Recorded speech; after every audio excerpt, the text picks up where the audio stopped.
ये हमारे अतिथि हैं मिस्टर केशव कुमार, बाहर से हैं। इनसे मैं पूछना चाहता हूँ कि आप दहेज प्रथा के बारे में क्या कहना चाहते हैं, ये सही है या गलत है? जी, दहेज प्रथा जैसे कहा जाता है हर सिक्के का दो पहलू होता है, तो दहेज प्रथा का भी दो पहलू होता है।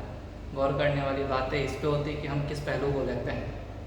अगर कहीं पे किसी लड़की का पिता लड़की के पेरेंट्स अगर कहते हैं कि नहीं मुझे ऐसा लड़का ही चाहिए, तो वहाँ पे दहेज प्रथा सही है। लेकिन सर दहेज प्रथा के कारण भी लेते समय भी वो उन्हें जला देते हैं और उनके साथ में अत्याचार करते हैं। इनके बारे में क्या कहना चाहते हो? आपने तो बात देखो क्या कही। मैंने कहा ना, हर सिक्के के दो पहलू होते हैं। ये सर ये पहलू क्या होता है? पहलू यह है कि देखो सीधी सी बात फिर वो सिक्का को पता लगाओ, जब सिक्का के दो पहलू रहे हैं। मैं देखो, आप लाभ कह लो दहेज प्रथा गलत है, यह है, ऐसा है, वैसा है, लेकिन एक पिता द्वारा, लड़की के पिता द्वारा ऐसे लड़कों की मांग रखना, ऐसे लड़कों की चाह रखना जो केवल और केवल सरकारी नौकरी में हो, वाइट कॉलर वाली जॉब हो, नौकरी हो, बहुत सारा गाड़ी हो, बंगला हो, पैसा हो, तो भाई साहब उन गाड़ियों को, उन पैसों को, उन स्टेबिलिटी को पाने के लिए उस लड़के को 25 से 30 साल तक की कड़ी मेहनत करनी पड़ती है। और उस 25 से 30 साल में वो लड़का, आप जमीन पे उतर के देखोगे तो पता चलेगा लड़कों को कितनी कठिनाइयों का सामना करना पड़ता है। ऐसा नहीं है कि दहेज गलत है, कहीं पे गलत है तो कहीं पे सही भी है। ये अपना अपना नज़रिया है कि आप किस तरह से लेते हैं। क्या आपको लगता है, क्या लड़कों के शौक़ नहीं होते कि घर पे रहें, या लड़कों के ये नहीं होते कि हम भी ऐसो आराम से रहें? एक मिनट सर, मैं आपका जवाब दे दूँ। मैं सब लड़कों से आपसे पूछना चाहता हूँ कि क्या आप अपाहिज हो, लंगड़े हो, लूले हो, कैसे हो, जो आप कमा के नहीं खा सकते? लड़कियों को सामने जो बहू बेटी आती हैं उन पे आप कमाना चाहते हो? ये सर आपके भी बहन हैं और हमारे भी बहनें हैं। देखो वो अपना घर छोड़कर दूसरे के घर आती है, वो 18 साल अपने परिवार में रहती है और अचानक उसकी हम शादी कर देते हैं। उसके बाद में वो पूरा जीवन दूसरे के घर में बिताती है, और उसके बाद में उसके साथ में अच्छा वो उसका पिताजी जो अपनी इतना धन देता है कि अपनी तादाद से ज्यादा देता है, तो इसमें सर, लेकिन मैं एक बात बोलूँ सर, आपके घर में भी मम्मी है, वो सास भी तो बहू बन के आई थी, वो क्या लेके आई थी? केशव जी देखो, मेरा भी एक मानना है, आप हर कोई पिता अपनी बेटी के लिए ज़्यादा से ज़्यादा देता है। मैं आपको बता देता हूँ, हर कोई बेटा ये नहीं चाहता कि मैं अपनी बेटी को कम दूँ। उसकी जितना वो दे सकता है ना, वो उससे भी ज़्यादा देता है अपनी जो है उसको, लड़की को दहेज में। लेकिन उसके बाद में जो लोग उसके साथ में अत्याचार करते हैं, तो मैं आपको बता दूं, वह कीमत अपनी बेटी की सुख का देता है। वह दहेज लड़के को नहीं देता है, वह इस गारंटी के साथ देता है कि वो आने वाला लड़की का आने वाला 20 साल, 30 साल, 40 साल का जीवन वो सुखमय रखेगा उसको।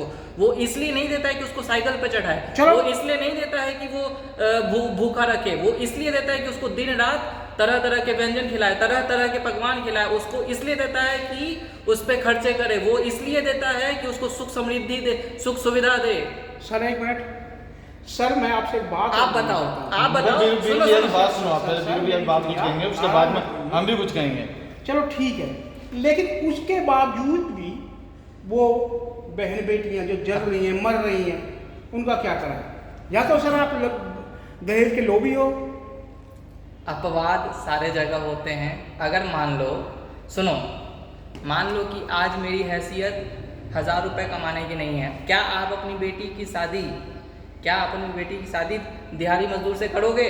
सर ये करोगे? मेरी बात सुनिए, करोगे मेरी बात सुनिए, करोगे या नहीं? करोगे या नहीं? मेरी बात सुनिए। संजोग होते हैं, ये जोड़ियां ऊपर से बनती हैं। ये नहीं है कि भाई आप करोड़पति के ही ब्याह हो गए, हो सकता है उसके बेचारे की मजदूर गई उसकी लड़की जाए।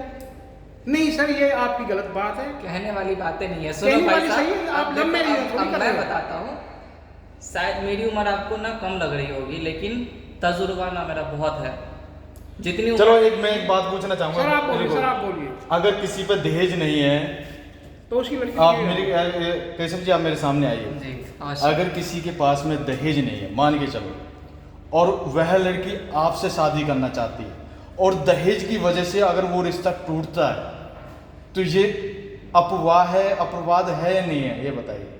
क्यों है, क्यों है? आपकी मैंने आप अपने मेरे को जीवन बता- का, मैं बता रहा हाँ जी। हूँ, मैंने अपने जीवन का, मेरी उम्र अभी 28 साल है, मैंने अपने जीवन का 28 साल खर्च किया खुद पे। मैं उस 28 साल का परिणाम, उस 28 साल का नतीजा मैं किसी और पे क्यों लुटाऊं? 28 साल मैंने दिन रात जग के पढ़ाई करी है। 28 साल मैंने, ऐसे भी दिन आए हैं जब मैं सप्ताह का सप्ताह भूखा रहा हूँ, ऐसे भी दिन आए हैं जब मैंने कुछ चंद रुपयों के लिए मैंने बर्तन मांजे हैं। सर एक मिनट, सर एक मिनट, सर मैं एक मिनट और आ जाओ, 1 मिनट और आ जाओ। ये लड़की की लड़की मांगो, अगर लड़की नहीं उसके ऊपर रुपया खर्च नहीं होता पूरा वीरू भैया, सर, उसके पीछे भी वो भी सुनो। पड़ी हुई आती है आपके पास। वीरू भैया, सर ये आपकी गलत बात है, वीरू भैया, ये मोदी तक बात वो जाएगी। इसको बच्चा भी देती है, वो वीरू बच्चा भैया, देते हो इसके आपके घर को बढ़ाती है। घर को चलाने के लिए, वंश को बढ़ाने के लिए।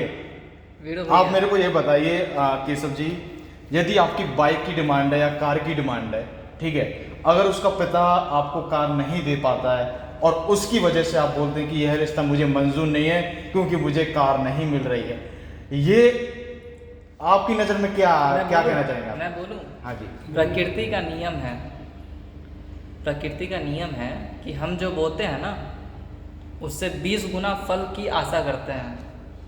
चलो खत्म करिए सर। ये सर, ये हमारे पढ़े हुए इंसान हैं मिस्टर केशव जी, जो इनकी सोच देखिए, अनपढ़ से भी गई गुजरी है। वो काट दो। जो कि दहेज प्रथा को बढ़ावा दे रहे हैं, ये दहेज प्रथा को बढ़ावा दे रहे हैं। तो दोस्तों मैं आपसे विनती करता हूँ, इसको कमेंट में गालियों से स्वागत करें इसका। मेरे शब्द आपको कड़े अवश्य लग सकते हैं, लेकिन सोचने वाली बात है, सोचने वाली बात तो है। आप तो बढ़ावा ही दे रहे हो, आप मेरा मानना तो ये आप बढ़ावा ही दे रहे हो दहेज प्रथा को। लड़की पे खर्च नहीं हर होता।